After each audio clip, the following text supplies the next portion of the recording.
Okay, the items are 160 and back from DTBK1 all the way to DTBK.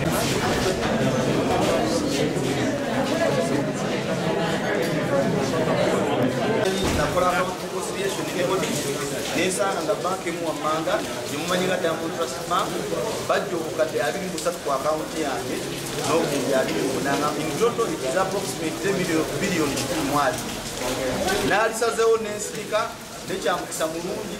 mutuufu Katonda ansitudde era atadde waggulu okusinziira mu mbeera gyeri mwenna gye mulaba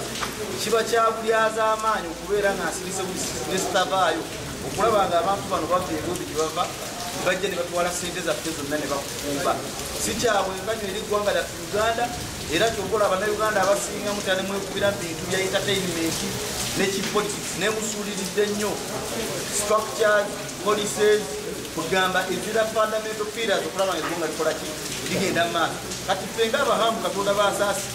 singa batuvuddeyo wammanga okulaba nga tulwanyisa embeera ng'eyo era guno omusango oguli wano leero si gwa hamu ng'omuntu guno omusango abannayuganda ffenna okutwaliza ewamu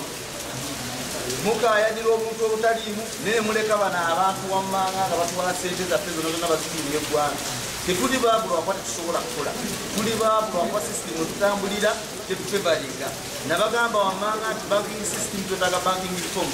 banks ekisooka ziri very discriminative against Uganda ekintu ekyo nakuba omulanga mu gavumenti n'amabaluwa nengawandiika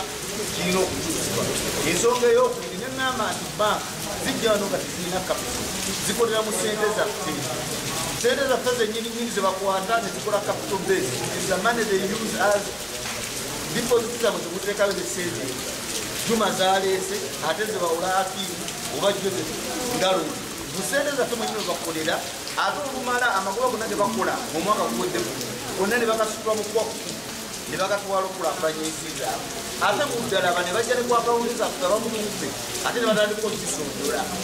kati ne weewuunya banka zino zajja wano kulaba nga tugenda mu maaso oba zituza mabega zino sente zemmanja banka biliyoni 12 zino sente sizahamu sente zamu neweewuunya sente zoonoonya zezino zenyini zebula bakola ki